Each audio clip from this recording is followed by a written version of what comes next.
Pois Ele é fonte de poder, só nele a vida faz sentido, pois me dá forças pra viver.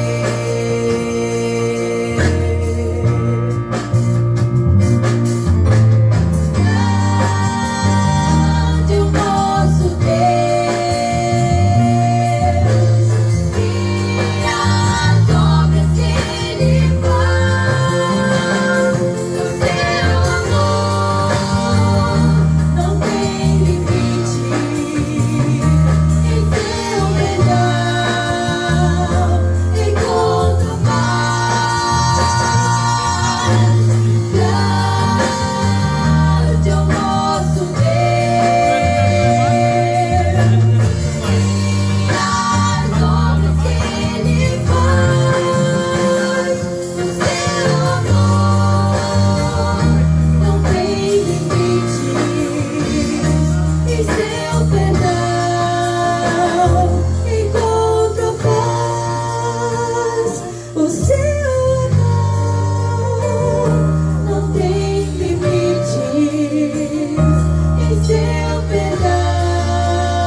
Paz do Senhor Jesus, uma boa noite, uma feliz Páscoa. E a verdadeira Páscoa é a ressurreição do nosso Senhor e Salvador Jesus Cristo. Que você possa viver essa ressurreição todos os dias, esse Jesus vivo, esse Cristo vivo, que você possa vivenciar isso dia após dia da sua vida.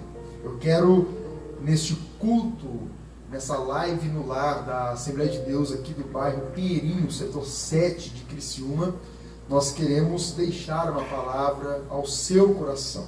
Essa palavra se encontra no Evangelho do Senhor Jesus, escrito por Mateus, capítulo de número 27 e o verso de número 62 a seguir, que nos diz assim a palavra de Deus.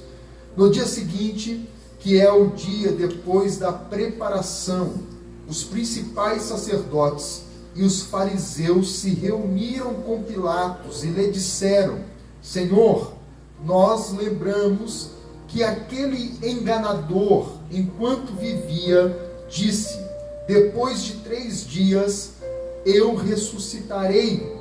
Portanto, mande que o túmulo seja guardado com segurança até o 3º dia, para que não aconteça que, vindo os discípulos dele, o roubem e depois digam ao povo: ressuscitou dos mortos. E este último engano será pior do que o primeiro. Essas palavras são palavras alusivas à ressurreição do Cristo. Jesus estava sepultado. E isso, essa narrativa que nós fizemos no capítulo 27, verso 62, se dá no sábado.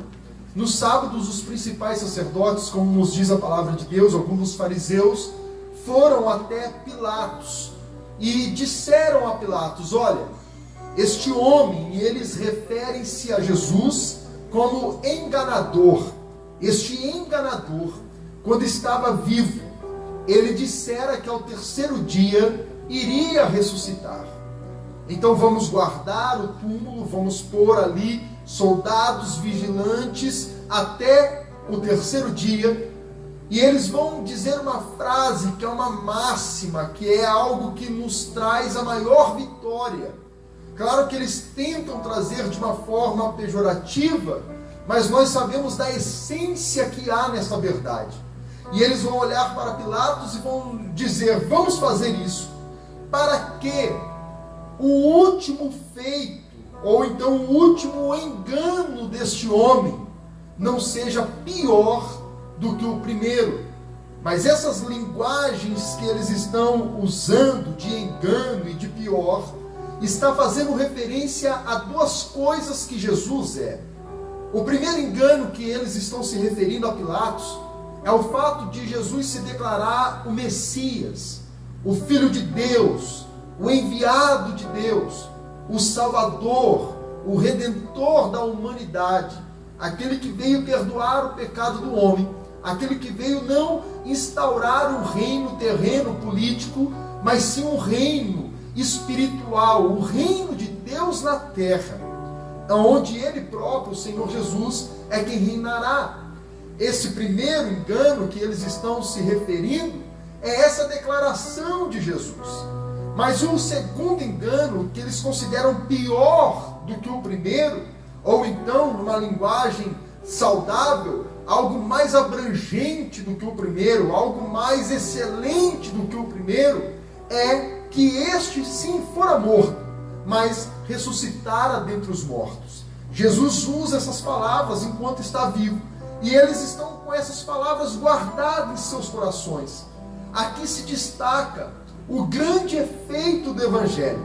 Aqui se destaca a grande preciosidade que é o Evangelho do Senhor Jesus. Estamos neste dia de Páscoa, aonde nós comemoramos de uma certa forma a ressurreição do nosso Senhor e Salvador Jesus Cristo, mas sim, nós não comemoramos a ressurreição de um simples homem. De fato, a primeira verdade que Jesus declara, dessas duas que o texto vem nos dizer, a primeira verdade é que Jesus é o Messias, que Jesus é o enviado de Deus. Jesus veio pregar o Evangelho, Jesus veio anunciar a verdade, Jesus veio olhar para o homem e dizer: eu sou o caminho, a verdade e a vida, e ninguém vem ao Pai senão por mim. Jesus é o reconciliador entre homem e Deus. É Ele que é o mediador dessa história. É Ele que vai trazer à humanidade, aqueles que agora são lavados e remidos pelo seu sangue, morte de cruz. É Ele agora quem vai trazer essa comunhão de volta entre o homem e Deus. Jesus vai fazer diversos sinais. Jesus vai operar diversos milagres. As palavras de Jesus tocam a alma, tocam o coração dos homens. As palavras de Jesus são palavras nunca ouvidas antes. São palavras que mexem no espiritual, aquilo que causa sede no coração do homem. Lembra-se do salmista? Assim como a corça anseia por águas, assim a minha alma tem sede de ti. Era essa sede que Jesus veio saciar. Lembra-se da mulher samaritana, a qual foi buscar água ao meio-dia, e Jesus tem aquele encontro com ela, e Jesus lhe pede água. Ela diz: como pode você, sendo judeu, me pede água a mim que sou samaritana? E Jesus vai dizer: se você soubesse quem é que está lhe pedindo água, eu lhe daria, e você iria saciar a sua sede, nunca mais você teria sede, porque dentro de você jorraria uma fonte de água para a vida eterna. Nós vamos ver que Jesus, Ele é sim o Filho de Deus, o Messias. Agora, esse Jesus, o Messias, o Filho de Deus, é necessário passar a morte, é necessário enfrentar a morte, é necessário derrotar a morte. E Jesus vai derrotar a morte com a sua morte, porque Jesus é um inocente, e morte é salário de pecado. Mas a Bíblia diz que em tudo ele foi tentado, mas em nada ele peca. Então a morte abraça o Cristo naquele dia da crucificação, porém não pode o deter, porque nele não há pecado. Ele se entrega a algo que não merecia por amor à nossa alma, por amor à nossa vida. E agora, Jesus, ao terceiro dia, de fato, ele ressuscitará. E é este ponto, é este o cume do Evangelho, aonde é a grande mensagem do Evangelho. Se não houvesse esse terceiro dia, se não houvesse essa ressurreição, se não houvesse esse feito da parte de Deus na pessoa do Cristo, pois a Bíblia diz que Deus ressuscitou o seu Filho dentre os mortos. Cristo é a primícia dos que dormem. Se não houvesse isso na história, todos nós estaríamos perdidos, todos nós estaríamos iludidos, todos nós estaríamos caminhando no escuro. E é por isso que esses homens, esses principais sacerdotes, esses fariseus, têm essa preocupação se de fato Jesus vai ressuscitar, porque se esse Jesus ressuscitar, então este último engano será pior do que o primeiro, será algo muito mais ameaçador do que o primeiro, será algo muito mais abrangente do que o primeiro. E é isso que eu quero destacar, porque o cemitério está cheio de pessoas boas. Sim, tem pessoas más lá também, que morreram, partiram, mas tem um monte de pessoa boa lá, que nunca enganou, que nunca mentiu, que nunca roubou, que nunca traiu, que nunca... Tem pessoas que deixou um segmento, que deixou uma educação, que deixou um legado. O cemitério está cheio de pessoas assim. Pessoas que um dia morreram, partiram. O cemitério está cheio de pessoas que lançaram uma doutrina herética, segmentos que profanam a palavra de Deus. E hoje há milhões, de milhares de pessoas que seguem essas doutrinas. Mas se você chegar lá nesse cemitério, se você chegar lá onde esse tal líder foi sepultado, com certeza, se você abrir aquele túmulo, se você abrir aquela cova, se você remover aquela pedra, os ossos, os restos mortais dessa pessoa estará lá.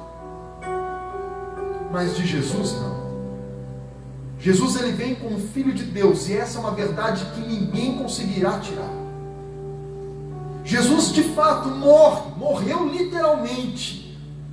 Você vai ver que Jesus entrega o seu espírito e ele morre quando os guardas vão quebrar as pernas dos outros dois que estão crucificados. Quando chega para quebrar a perna de Jesus, não a quebram, porque ele já estava morto.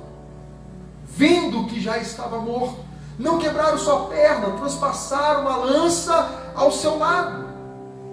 Mas ao terceiro dia, e eu acho maravilhosa a expressão do evangelista médico Lucas, ao terceiro dia, no domingo pela manhã, bem cedo, as mulheres foram até o túmulo para embalsamar o corpo de Cristo.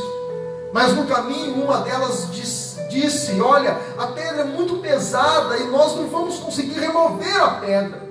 Mas erguendo sua cabeça e vendo que a pedra já estava removida, e quando chegaram perto, tinha um ser de branco, e aquele ser de branco vai dizer a elas: porque vocês procuram o vivente entre os mortos? Ele não está aqui, mas ele ressuscitou. Jesus é o único que desceu ao seio da terra, mas se você for lá onde ele foi sepultado hoje, o túmulo está vazio. Jesus ressuscitou. E é essa a preocupação dos principais sacerdotes, dos fariseus, ao ponto de chegar a Pilatos e dizer: vamos guardar o túmulo dele, porque se isso acontecer, se alguém roubar o corpo dele, se alguém desaparecer com ele, porque essa era a mentalidade, que um plano estava arquitetado, se alguém roubar o corpo dele, nós vamos estar perdidos com a verdade que vai ser propagada. Colocaram dezenas de soldados. A terra tremeu no domingo pela manhã, eles caíram como que mortos. Quando acordaram, a pedra estava removida e o nosso Jesus estava vivo para todo sempre. É por isso que nós não nos apegamos muito na questão da morte Sim, há um fato esplêndido, mas maior do que a morte é a ressurreição daquele que morreu. Porque se Jesus não houvesse ressuscitado, de nada valeria a sua morte. Se Jesus não houvesse ressuscitado, a sua morte seria em vão.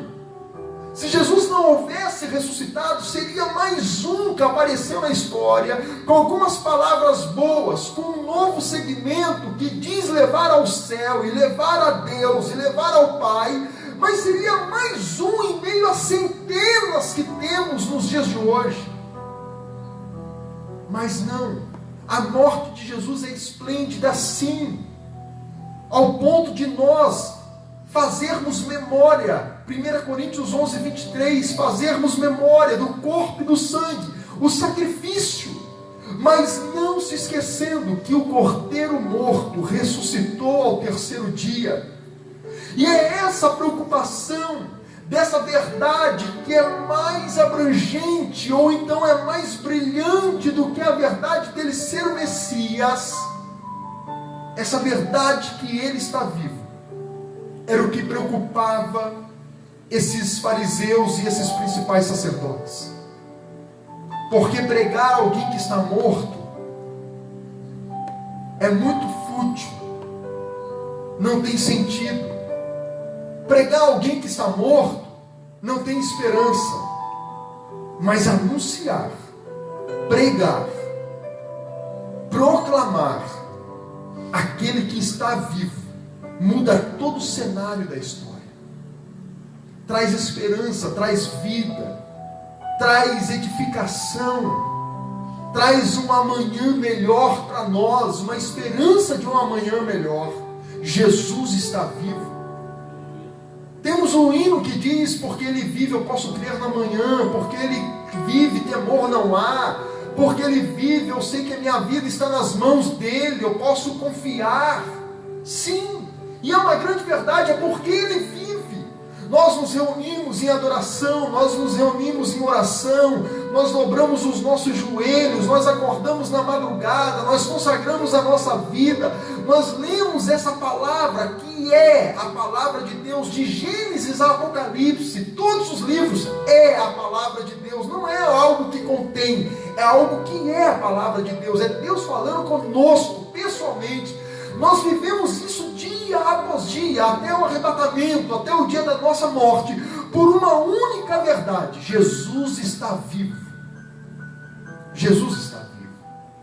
De nada valeria nós fazermos live, nós nos reunirmos em dias de cultos aqui nessa igreja, se o Jesus dessa igreja estivesse morto, independente das verdades que ele falara, independente dos sinais que ele pudesse ter feito no meio do povo, independente se ele ressuscitou Lázaro, independente se ele revelou a vida de alguém, se ele estivesse morto hoje, seria em vão a nossa vinda ou a nossa fala sobre ele, mas porque ele está vivo.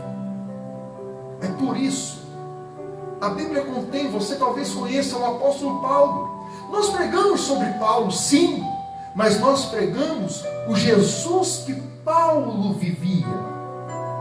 Você conhece Pedro, discípulo do Cristo, tem a sua epístola, é ele que narra o evangelho para Marcos. Nós vamos ouvir, vamos falar de Pedro, porém, quando a gente fala de Pedro, a gente está falando da vida que Pedro tinha com o Senhor. Nós não pregamos José, nós não pregamos Maria, nós não pregamos qualquer um nome, nós pregamos Jesus, porque Jesus é o único que ressuscitou.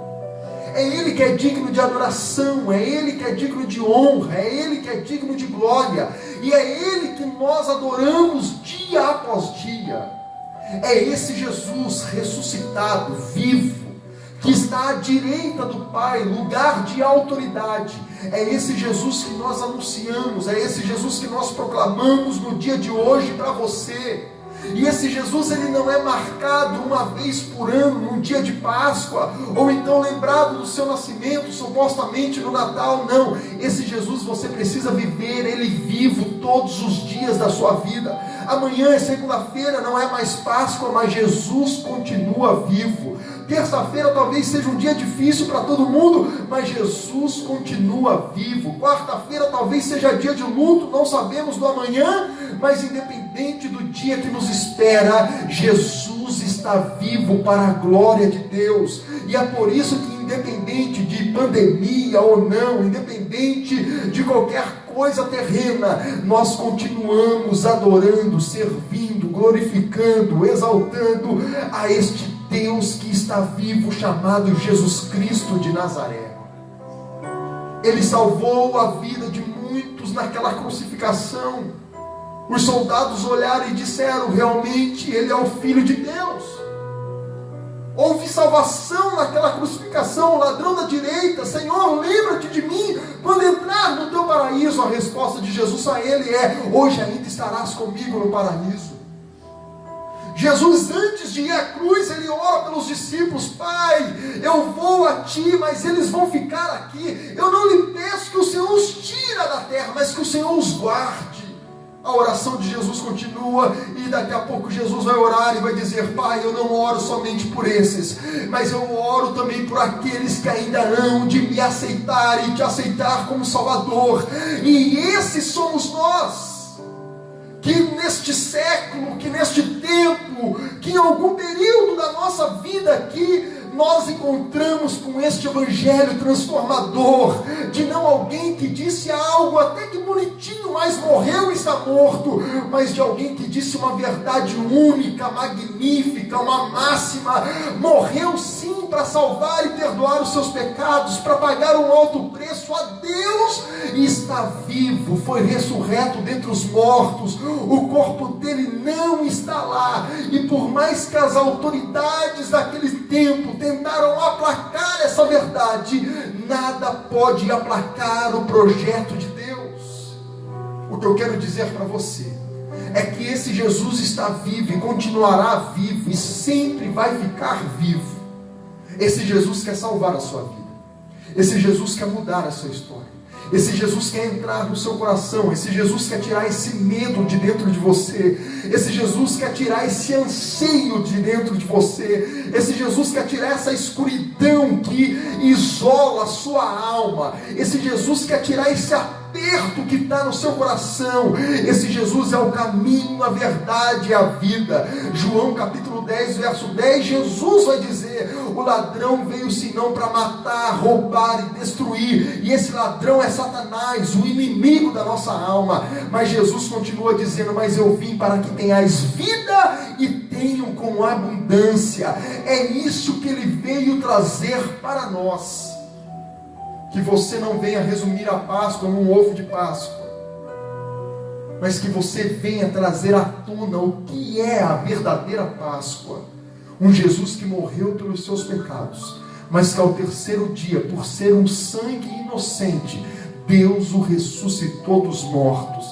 João capítulo 3, verso 16, porque Deus amou o mundo de tal maneira que deu o seu único Filho, para que todo aquele que nele crê não pereça, mas tenha a vida eterna. Que você possa viver essa vida, que você possa receber essa vida nessa noite em nome de Jesus e ser abençoado pelo Senhor. Eu quero orar por você. Se você puder fechar os seus olhos, faça isso. Soberano Deus, eterno Pai, eu te louvo, eu te agradeço, Senhor Deus, porque tu deste o teu único Filho para que morresse em nosso lugar. Mas eu te louvo muito mais porque o Senhor o ressuscitou dentre os mortos. Porque se não fosse isso, se não fosse essa ressurreição, nós estaríamos no escuro, nós estaríamos perdidos, nós estaríamos sem esperança.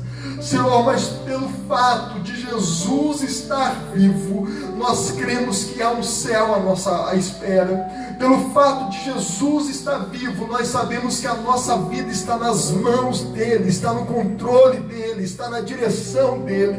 Senhor, nós te louvamos pela vida do nosso Cristo, aleluia. Nós te louvamos, Senhor Jesus, pela sua entrega naquela cruz e ter descido ao seio da terra e ter conseguido, conquistado a vitória para nós, que é a vida eterna, a morada eterna, e nós sermos reconciliados com o Pai. Senhor, eu quero te louvar nessa noite por cada vida que nos ouve, Senhor, por cada vida que nos acompanha, aqueles que ainda ouvirão essa mensagem, que o teu Espírito Santo venha tocar de uma forma poderosa e grandiosa neste coração, transformando, salvando, libertando, trazendo esperança a essa vida cativa. Pai, aos seus, fortaleça nesse momento difícil, dê graça nesse momento difícil, é o que nós te pedimos em nome de Jesus Cristo. Amém e amém. Vem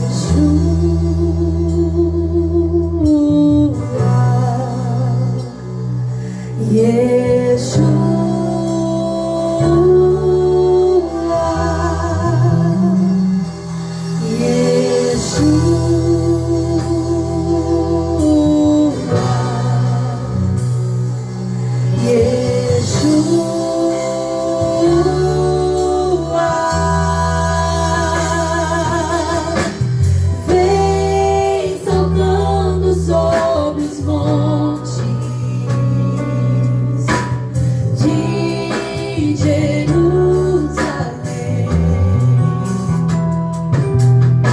Sou tua noiva apaixonada, te esperando para dançar. Vem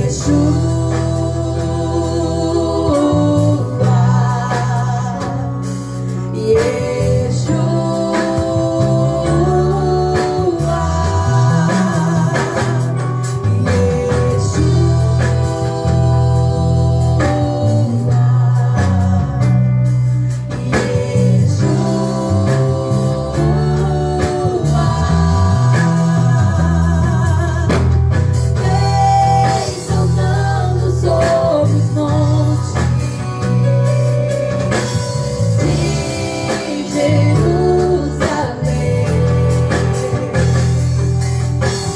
Sou tua noiva apaixonada, te esperando para dançar.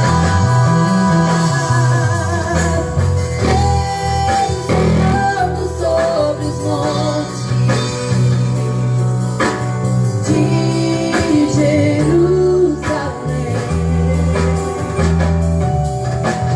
Sou tua noiva apaixonada, te esperando para dançar.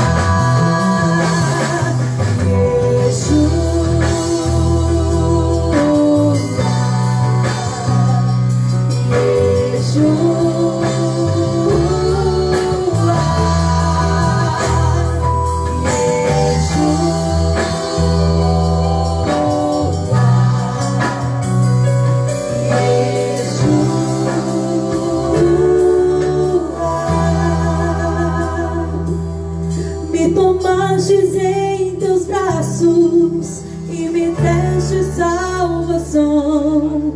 Teu amor tens derramado em meu coração.